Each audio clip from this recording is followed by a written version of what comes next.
जैसे ही बारिश हुई आपने देखा होगा उमस बनी होगी, और फंगस या कोई भी होती हो जो उसका फंगल बैक्टीरिया होता है वो हमेशा उमस में ही एक्टिवेट होता है ज़्यादातर, वो अपना पूरी चरम सीमा पर पहुंच जाता है।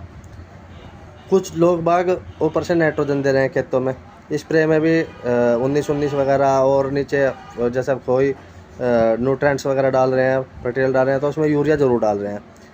भाइयों 78% तो नाइट्रोजन हमारे वायुमंडल में वैसे ही पहले से मौजूद है, तो फिर इतने नाइट्रोजन की आवश्यकता क्या है। आप यूरिया डाल लो तो सिर्फ इतना डाल लो कि उसमें मिलाकर खेतों में आपकी जो दवाइयाँ हैं, CTPR मतलब फटेरा वगैरह है, या जो भी आप डालना चाहते हैं, प्राइमरी सेकेंडरी न्यूट्रेंट्स डालना चाहते हैं, वो उसमें मिलकर डल जाएं। ये नाइट्रोजन हमारी ज़मीन के लिए जहर का काम कर रहा है, इससे ही फंगस का सबसे ज़्यादा रोग इसी से आता है। अब दूसरी बीमारी पर आ जाओ। दूसरी बीमारी आ रही है टॉप बोरर की। अब इसकी 5 स्टेज होती हैं, अब तीसरी चल रही है। इसमें जिन लोगों ने इसमें CTPR डाल दिया नीचे, तो वो आने से रोक देगा, और जिस खेत में ये आ चुका उसमें आपको ऊपर से स्प्रे भी करनी होगी और नीचे CTPR भी डालना होगा, तो अच्छे से कंट्रोल हो जाएगा। इतनी बड़ी बीमारी नहीं होती है।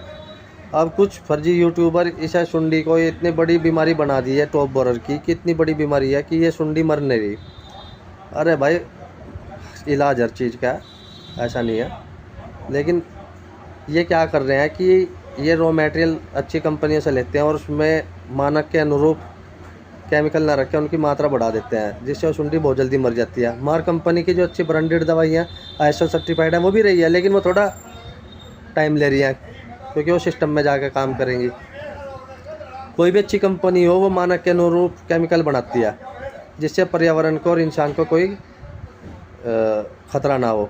लेकिन जितनी फर्जी कंपनी है जो गारंटी ले रहे हैं, यूट्यूब पे आकर ऐड कर रहे हैं दवाइयों का कि इससे सुंडी मरेगी, इससे नहीं मरेगी, मतलब इतना बड़ा वो बना दिया कि भाई ये इन्होंने बहुत बड़ी रिसर्च करने के बाद ये दवाई बनाई है। अरे भाई दवाई तो आपने किसी अच्छी कंपनी से लिया है, सिर्फ उसकी आपने परसेंटेज बढ़ा रखी है जिससे वो जल्दी मार रही है। आपको उससे तो मतलब नहीं है कि मानक के अनुरूप, तो आपको कोई मतलब नहीं है, आपको तो पैसे से मतलब है। इंसान मरे, फसल बंजर ज़मीन बांझ हो, कुछ भी हो, आपसे कोई मतलब नहीं है।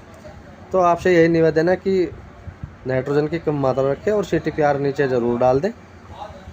ऊपर लेवल लेना चाह तो आप काफ़ी हद तक अपनी फसल को सुरक्षित कर लोगे। और किसी भी अगर जो कोई क्वेरी हो, कोई सवाल हो, तो आप पूछ सकते हैं, कमेंट बॉक्स में पूछ सकते हैं। धन्यवाद।